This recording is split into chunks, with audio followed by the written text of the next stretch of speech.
Hey everyone, and welcome back to Open for Learn. Have you ever reached the end of your day, collapsed onto your bed, and wondered, where did all the time go? You were busy, you rushed, you ticked off some boxes, but did you live? Did you do anything that was truly for you?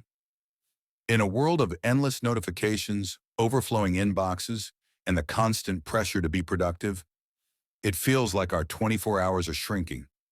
We give our best energy to our jobs, our errands, and our obligations, leaving only the tired leftovers for ourselves.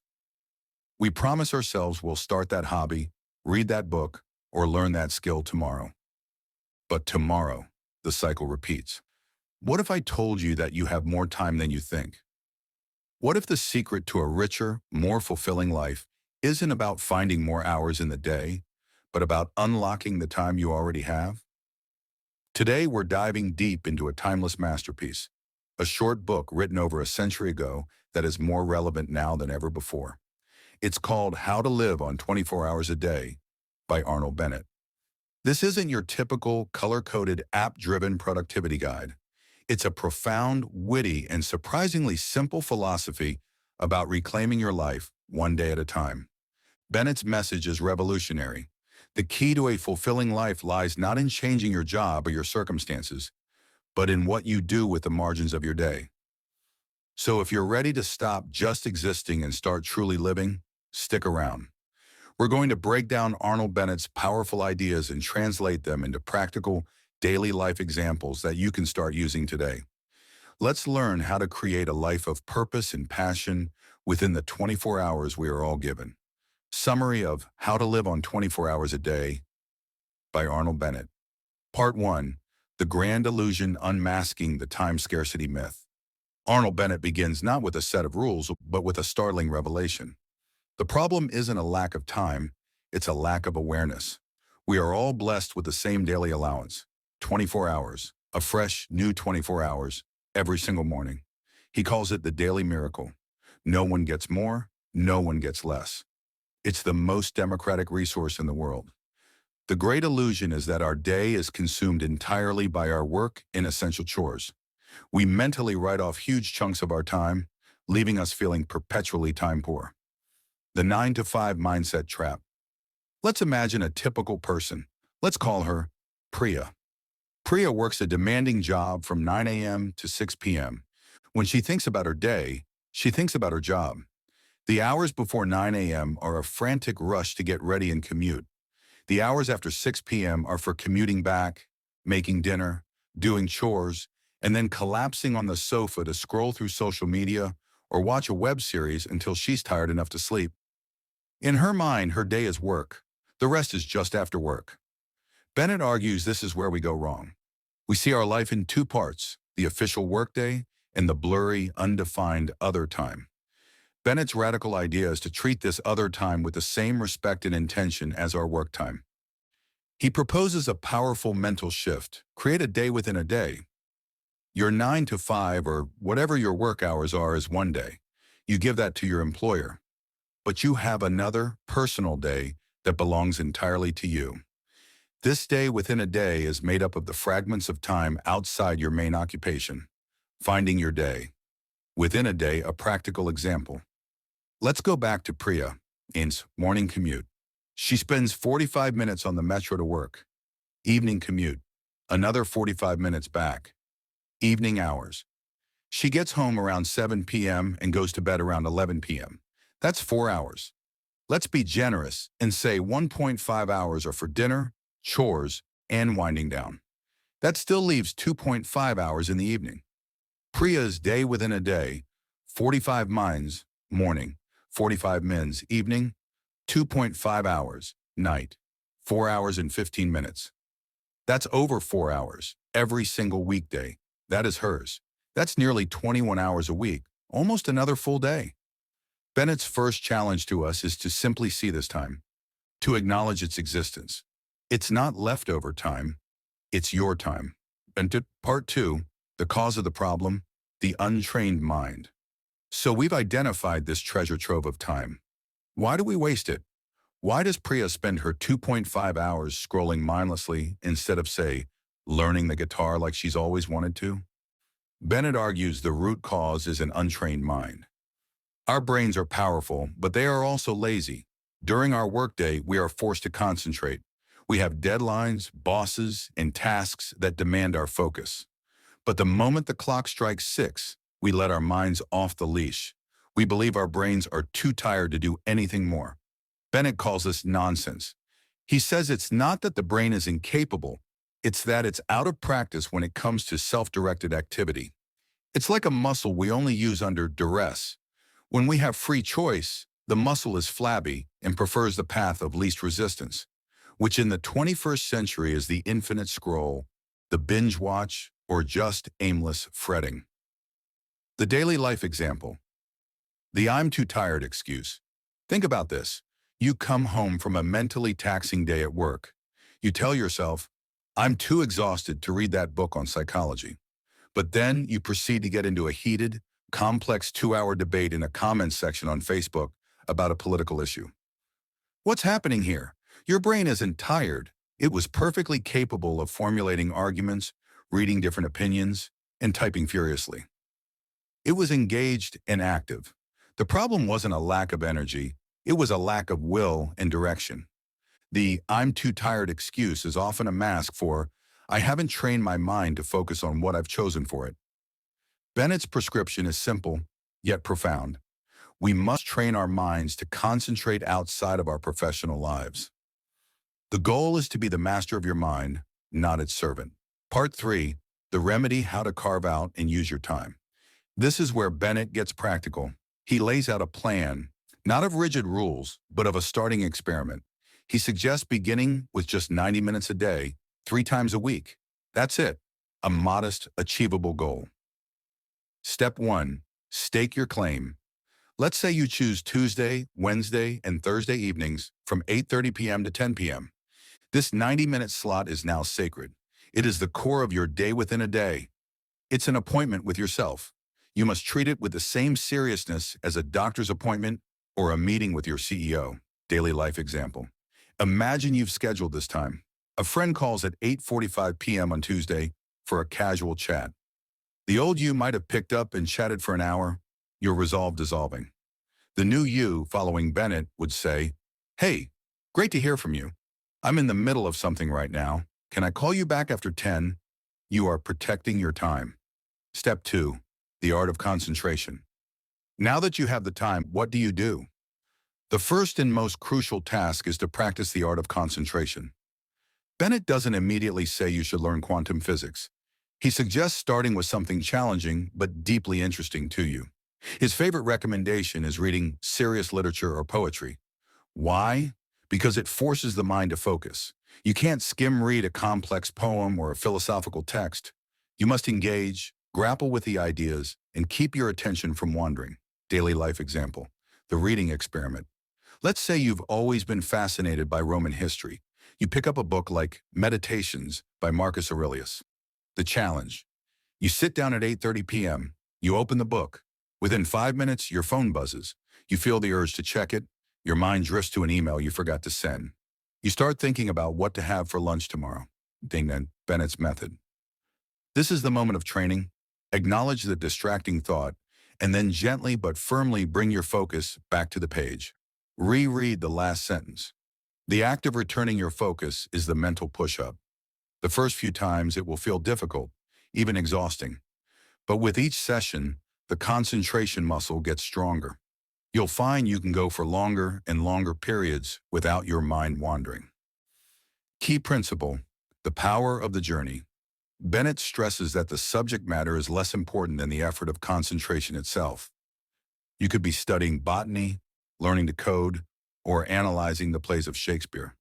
The immediate goal isn't to become an expert. The goal is to train your mind to focus at your command. The knowledge you gain is a wonderful side effect. Step 3. What to fill your time with. Beyond reading. Once you have a handle on concentration, you can branch out. The possibilities are limitless and should be tailored to your interests. Bennett wants you to cultivate your soul to become a more well-rounded, interesting human being. Some ideas adapted for modern life. Deepen your knowledge. Online courses. Use platforms like Coursera, edX, or even Skillshare to learn about anything from digital marketing to neuroscience. Documentaries. Instead of a random sitcom, watch a thoughtful documentary on a subject that fascinates you. Podcasts. Listen to in-depth podcasts that explore history, science, or art. Learn a creative skill. Musical instrument. Use YouTube tutorials to finally learn those guitar chords. Art. Practice drawing, painting, or digital art. Writing. Start that blog, write that short story, or simply journal your thoughts with intention. Reflect and observe. Journaling. Don't just list what you did. Ask yourself big questions. What did I learn today? What am I grateful for? Mindful walks. Go for a walk without your phone. Pay attention to the sights, sounds, and smells around you. Observe the world with fresh eyes. The golden rule: no shoulds. Bennett is adamant about this. Do not choose a subject because you think you should be interested in it. Don't pick up a dense philosophy book to appear intellectual if you secretly find it boring. The whole enterprise will fail. The engine of this self-development program is genuine personal curiosity. If you are passionate about gardening, then study horticulture. If you love video games, then study game design and narrative structure. The key is to engage your mind with something that sets it on fire.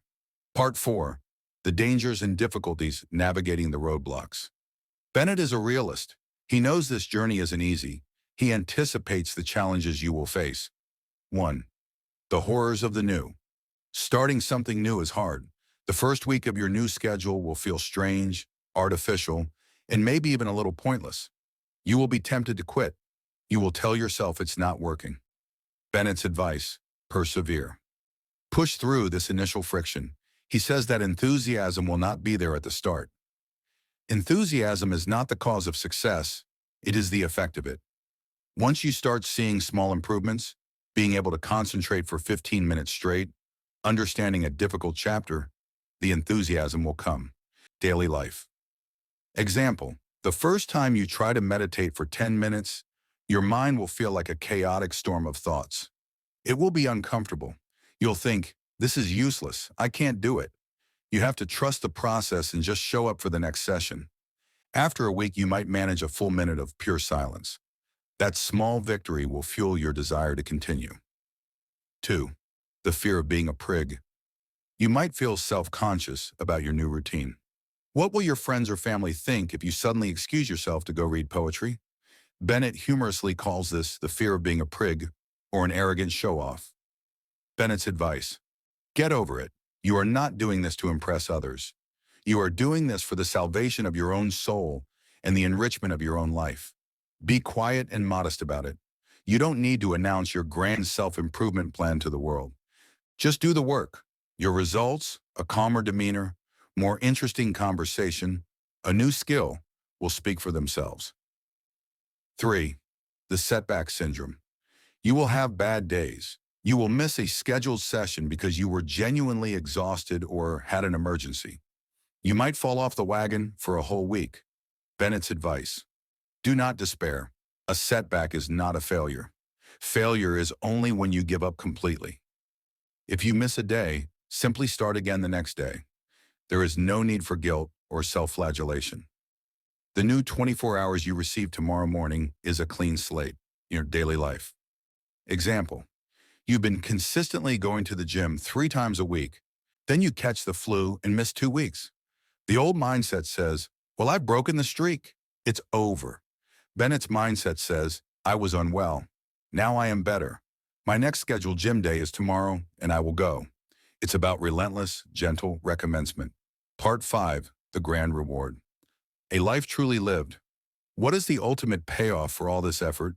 Is it to get a promotion or earn more money? Bennett says no. The reward is far greater, far more personal. It is the profound satisfaction of living a deliberate life. The benefits ripple out into every corner of your existence. A sense of control. You are no longer a passive victim of your schedule. You are the architect of your life. This sense of agency is incredibly empowering. Increased interest in everything. When you start to study one thing deeply, it connects to everything else. Studying art makes you look at buildings differently. Studying history makes you understand the news in a new light. Life becomes an intricate, interconnected web of wonder, not a series of boring, unrelated events. A calmer, more centered mind. The practice of concentration is a form of mindfulness. You become less reactive to the small annoyances of daily life. Your trained mind can dismiss trivial worries just as easily as it can focus on a difficult text. The end of boredom and regret. When you are actively engaged in your own growth, you don't have time to be bored. The nagging feeling at the end of the day that you wasted your time disappears. It is replaced by a quiet contentment. You know that you did something today that was purely for the nourishment of your soul. The ultimate goal, cause and effect. Bennett's final powerful idea is that you must connect with the grand principle of cause and effect.